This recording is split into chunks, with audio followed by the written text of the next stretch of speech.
Hi, it's Congresswoman Jan Schakowsky. I'm back in Washington and back with my plans and pans. So thank you so much for joining me today. I have to start by saying how much I respect Illinois and Chicago area and the 9th Congressional District because we know about snow and winter. And I have to tell you, here in Washington, they're a bunch of weather wimps. It's ridiculous. They shut down the schools right away. They don't know how to drive. It was impossible to get anywhere.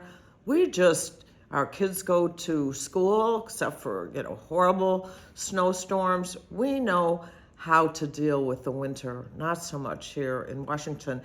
So I was sworn in the start of the 27th year being a member of the Congress of the United States. So the new session of Congress has begun, but I want you to know that the last session, which just finished, was one of the least that we have seen in recent history in effectiveness. They couldn't get anything done. They couldn't pass bills. And it wasn't because they were fighting with Democrats.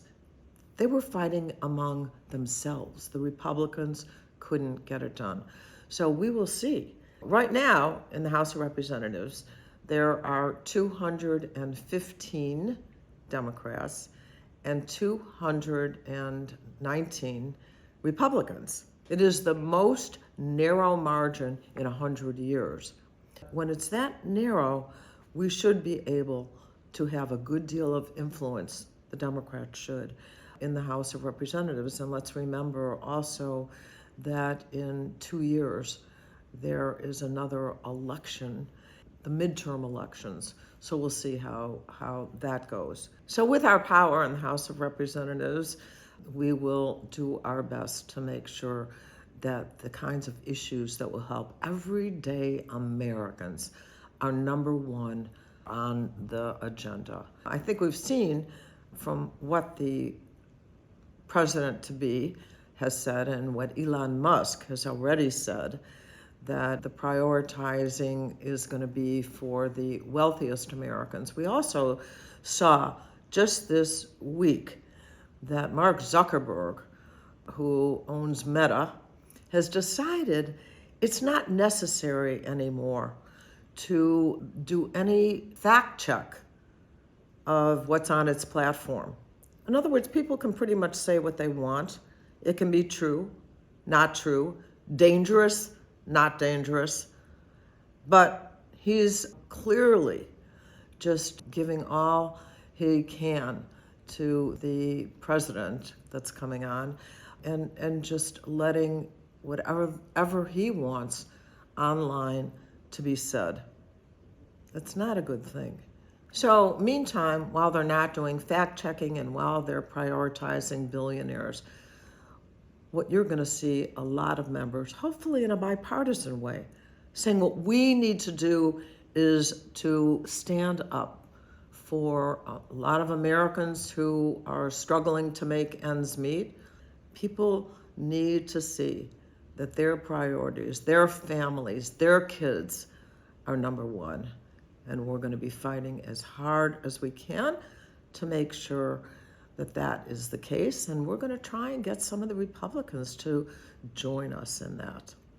There's been a lot of kudos going to the 39th President of the United States, Jimmy Carter, all well deserved.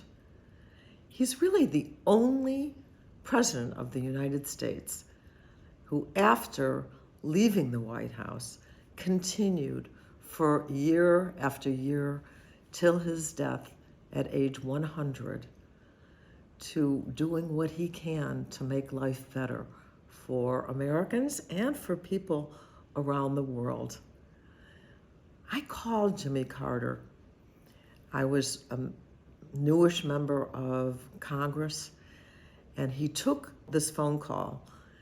And my request for him at the time, I was on the Intelligence Committee then, and I asked him, is there any possibility, Mr. President, that you could call the current president George W. Bush and suggest that it was not a good time for him to invade Afghanistan. He said to me in a very gentle way, he thanked me for calling, and he said, as a former president, I really can't do that. So we had a good conversation, and I certainly do admire him in every way for the kind of person that he is. He was married 77 years to Rosalind. It definitely was and has been portrayed as a lifetime love affair, and they were a team. And he did so many good things. You know, he observed elections around the globe, pushing as much as possible for freedom of elections, Habitat for Humanity. And you know, when he was asked to support Habitat for Humanity, he not only agreed to be a spokesperson for it, he said that he wanted to bring his tools, his own private tools, to begin on making homes for people who needed them and couldn't afford them otherwise. What a guy. So we were blessed with him, and I was able to go to a ceremony yesterday. It was absolutely beautiful. And everything that is said about him has been so positive and well-deserved. At the same time as we have been honoring this great former president and leader, we had to acknowledge the date January 6th, which was the insurrection, where the capital of the United States was under siege and was cheered on by Donald Trump to do just that. People died, you know. There were people that had tried to protect us, the Capitol Police, who did such an incredible job. Donald Trump sat watching what was going on, enjoying what was going on, refusing to call it off. And now he is talking about pardoning the people who were the insurrectionists. He has called them heroes. Let's see if he actually does that. What a sham, what a mistake that would be, going down in history, that he now would say that these are the people that he wanted to pardon. I'm anxiously hoping that he will change his mind. So on the day of the insurrection, 147 members of Congress then followed up while glass was still being taken away, that the damage that was being done was being looked at to see what really had happened. 147 of them, members of Congress, Republicans, voted not to certify the election, continued to say that Donald Trump was really the winner.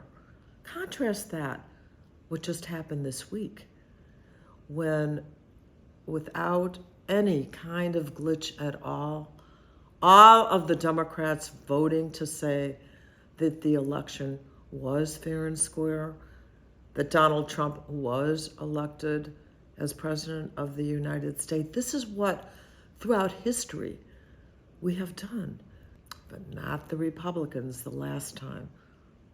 And so fortunately, it went smoothly. Everybody voted to certify the elections, and that should be, going forward, what all elections should end with, the certification. We have to safeguard our democracy. And so I hope very much that your New Year's is going off to a great start. I am going to be working as hard as I can to make sure that your lives are bettered by what's going on in the Congress of the United States. And I look forward to plans and pans as we are going forward. Thanks for listening. Thank you for watching my video. Make sure you subscribe to my YouTube channel and follow me on Instagram, Twitter, and Facebook, where my handle is @Jan Schakowsky.